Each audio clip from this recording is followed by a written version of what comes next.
मैं आज बहुत खुशनसीब हूँ और हमारा चैनल भी क्योंकि नागपुरी फ़िल्म इंडस्ट्री के सभी सुपरस्टार यहाँ पे मौजूद हैं। हम उनसे जुड़ते हैं, जानते हैं अभी सेरेंग मूवी आई है उसके बारे में कुछ जानते हैं।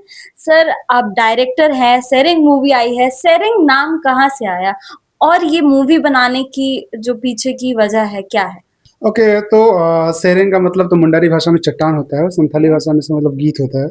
तो दरअसल ये जब मैं पढ़ाई कर रहा था 2017-18 आसपास, जब सीयूजे में, सेंट्रल इंस्टीट्यूट ऑफ झारखंड में, तब उस वक्त मैंने कहानी पढ़ी थी एक छोटी सी, 2 पेज की थी एक किताब में। तो मेरे अंदर ये बहुत ज़्यादा मुझे मुझे बहुत दिल से पसंद आई थी ये कहानी। तो इस पर मैं फिल्म बनाना चाहता था, पर मैंने जब कॉन्टेक्ट किया राइटर से तो पता चला कि कोई और बनाने वाले हैं हो सकते हैं इस पे। तो उन्होंने अलाउ नहीं किया। फिर मैं अपनी पहली फीचर फिल्म दहलीज़ बनाया और उसके बाद और भी बहुत सारी कहानियाँ मैंने लिखी थी। पर इधर जब मैं दहलीज़ रिलीज़ होने के बाद जब मैं अपनी दूसरी फीचर की तरफ आगे बढ़ा, तो मैंने सोचा कि मतलब ये कहानी जब मैं पढ़ा था तो मेरे दिल के बहुत करीब मुझे लगा था। मुझे लगा कि ऐसी कहानी पे फ़िल्म बननी चाहिए।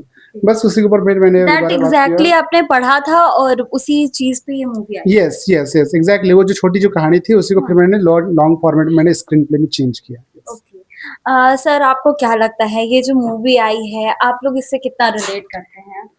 बहुत रिलेट करते हैं क्योंकि फिल्म का स्टोरी जब हम लोग किए तो ऐसा लगा कि ये तो जेन्युइन स्टोरी है, ऐसे ही चलते आ रहा है झारखंड में।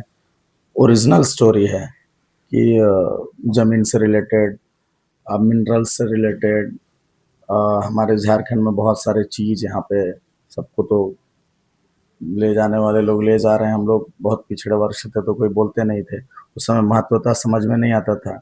अभी अभी लोग अब डेवलप कर रहे हैं, शिक्षित हो रहे हैं तो समझ रहे हैं कि ये हमारा हक है, ये हमारा चीज़ है, अब इसको हम लोग को हिफाजत करना है।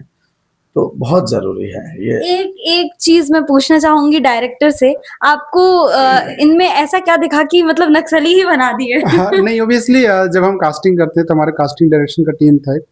तो जो कास्टिंग डायरेक्टर थे और जब हम कहानी लिख रहे थे तो एक होता है कि पर्टिकुलर कैरेक्टर के लिए हम आर्क खोजते हैं कि कौन इस कैरेक्टर को कर सकता है। तो नितेश कश्यप की जो आंखें हैं और फिर वो जो कैरेक्टर जोन जो था ना वो हमारे फिल्म में फिजिबल हो रहा था। फिर उन्होंने ऑडिशंस किया, फिर उन्होंने सारे लोगों का हमने बाकायदा ऑडिशंस के साथ आगे प्रोसीड किया। ओके, सर क्या लगता है कि आप एक नक्सली के रूप में सही थे?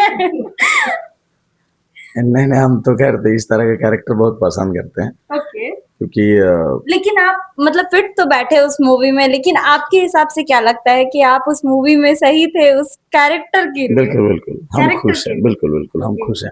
हम शुरू से जैसे डायरेक्टर से ने जैसे जिक्र किया था कि आपका कैरेक्टर एक नक्सली का है, उसी टाइम हम बोले कि भाई हमको यही चीज़ चाहिए, हम वाह! करना चाहेंगे एकदम।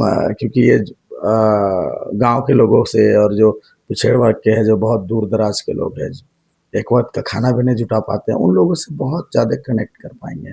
ऐसे ही जो बहुत गरीब परिवार से थे, जिन्होंने जिनको समझ में नहीं आया कि क्या सही क्या गलत, जो ज्वाइन किए थे नक्सली अपने विवश होके अपने चीज़ों से, मतलब गरीबी को जो देखे हैं सामने से, वो लाचार होके इस तरह की चीज़ों को जो अपनाए थे। तो हम चाहें कि एक जीवन जीने का मौका मिलेगा, नक्सली कैसे होते हैं, उनका विचारधारा कैसे होता है, वो किस तरह के लोग होते हैं, तो जीने का मौका मिलेगा। सोच के मैंने कहा कि नहीं यही कैरेक्टर करेंगे भाई हम।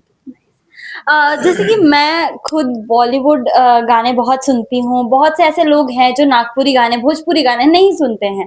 लेकिन जिस तरह से अभी मैंने लाइव कॉन्सर्ट जो देखा, मेरे हिसाब से कॉन्सर्ट था वो। लाइव कॉन्सर्ट जो मैंने देखा अभी नागपुरी गाने का, वो मुझे लगा कि बहुत ही अमेज़िंग था और उसके म्यूज़िक के डायरेक्टर भी हैं हमारे साथ, उनसे जुड़ते हैं। सर, ये मूवी किसने लिखी है और इतने अच्छे तरीके से आपने गाया? बहुत लोग पसंद कर रहे हैं जी। इसको। तो मतलब जब डायरेक्टर हम लोगों से मिले, तो जैसे हम लोग डायरेक्टर से मिले थे लास्ट टाइम, हम लोग संवाद में परफॉर्म कर रहे थे, टाटा संवाद जो टाटा स्टील के द्वारा। तब वो हम लोगों से वो वहाँ पे हम लोगों को देखा, फिर जो दिसुम दिसुम गाना था वो हम लोग परफॉर्म कर रहे थे, उस गाने को वो पसंद किए, फिर हम लोगों से कांटेक्ट किए, फिर उन्होंने कहानी बताया कि ऐसे-ऐसे है कहानी, क्या आप लोग कर सकते हो? पहले तो वो गाना माँगे दिसुम दिसुम, हम लोग बोले ठीक है ले सकते हैं, पर ये हम लोगों के तरह से मूवी के तरह से बनाने के लिए थोड़ा-सा चेंज करना होगा। तो फिर वो बोले ठीक है, फिर हम लोग कहानी सुने, फिर हम और रोशन हम दोनों ने सबसे पहले तो डिसीजन लिया कि मूवी करना है कि नहीं, क्योंकि हम दोनों का ये पहला मूवी था और एक एल्बम करना, एक गाना करना और मूवी में काम करना बहुत अलग-अलग चीज़ है। अब फिर तो आपके हिसाब से टफ था थोड़ा, हाँ, टफ मतलब? था। फिर बाद में हम लोग जब करने लगे तो बहुत सारे सीन्स बताने लगे, तो उसी तरह गाना लिखा गया, गाना कंपोज़ किया गया, गाया गया। फिर म्यूज़िक भी रोशन जो बहुत मेहनत से बनाया, जैसे हम दोनों ने बीजीएम किया, सारे गाने किए, तो बस। बैक ऑफ द स्टेज जो लोग होते हैं ना, वो बहुत इम्पोर्टेंट होते हैं। जैसे कि म्यूजिक जो डालते हैं वो बहुत और इस मूवी में 9 गाने हैं। सर 9 गाना क्यों? मतलब कम भी हो सकता था। अगर नॉर्मल मैं बॉलीवुड मूवीज देखूं 3-4 बेसिक होते हैं। जी, कम हो सकता था, पर आप अगर मूवी देखिए तो वो एक म्यूजिकल फ़िल्म है। इसमें कहानी ही म्यूज़िक के ऊपर है, तो वो तो ज़रूरी था। और जैसे आपको ऐसा नहीं लगेगा कि 9 गाने हैं, जैसे मूवी चल रहा है तो आपको लगेगा सोच के कि 9 गाने क्यों डाल दिए हैं। अगर आप थिएटर में बैठ के देखेंगे तो आपको पता भी नहीं चलेगा कि 9 गाने कब शुरू हुआ, कब खत्म हुआ, वो आपको। और ऐसा भी नहीं है कि आप मूवी देखने के बाद 9 के 9 गाने आपको याद रह जाएँगे। और ये बहुत अच्छी बात है, लेकिन हाँ, मेहनत तो बहुत था। 24 घंटा में 18 घंटा बैठ के करना काम लगातार लगभग 8 महीना से 10 महीना हम लोगों ने दिन-रात मेहनत किया, तो उसी का नतीजा है कि आज इतना अच्छा लोगों पसंद कर रहे हैं, लोग पसंद कर रहे हैं। और जैसे पहले था कि नागपुरी इंडस्ट्री में लोग जैसे सोचते थे कि बीजीएम का जो भी वर्क है, वो बाहर करवाना चाहिए। पर डायरेक्टर सर ने हम लोगों पे भरोसा दिखाया और इतना अच्छा यानी आउटपुट निकलेगा ये हम लोगों ने भी नहीं सोचा था। जैसे लोगों का जो प्यार मिल रहा है, लोग रो के निकल रहे हैं, तो इससे बड़ी चीज़ कुछ नहीं हो सकती हम लोगों के लिए। ओके। सिराज तुम कहाँ हो? देखिए सिराज तो यहाँ है। सर सिराज एक मुस्लिम नाम और इसको लव जिहाद और बाकी बहुत सारी चीजों के साथ ट्रोल किया गया, लेकिन जब लोगों ने देखा उसके बाद जो प्यार उमड़ा वो तो अलग ही रूप ले लिया है। ढोल नगाड़े रोड पे बज रहे हैं। हाँ, वो तो है। वो तो मिलना ही था। देखिए, मेरा मानना है कि कलाकार का कोई धर्म नहीं होता है। वो लोग हर तरह का किरदार निभाएँगे और जो सिराज है, वो बहुत केयरिंग पर्सन है और जब आप उनको देखेंगे सिनेमा में, फ़िल्म में, तो आपको बहुत अच्छा लगेगा उसका कैरेक्टर। वो बहुत अलग तरह का उसको वो निभा रहा है उस चीज़ को। जो स्क्रिप्ट में था, वो बस उन्होंने वैसा निभाया है और फ़िल्म एक तरफ, आप फ़िल्म देखने जाएँगे आपको एक तरफ, सिराज एक तरफ, माघी मुंडा एक तरफ, संदीप मुंडा एक तरफ। आप जब सबको नापेंगे एक तराजू में, आपको सब बराबर लगेंगे और जब बाहर निकलेंगे फ़िल्म देखने के बाद में, आप सिर्फ़ आपके माइंड में हेडेक हो जाएगा कि ये फ़िल्म पहले क्यों नहीं देखे, पहले देखना था, बिना देखे हम आलोचना कर दिए। तो ये बहुत अच्छी फ़िल्म है, आपको देखना चाहिए, बहुत प्यारा फ़िल्म है।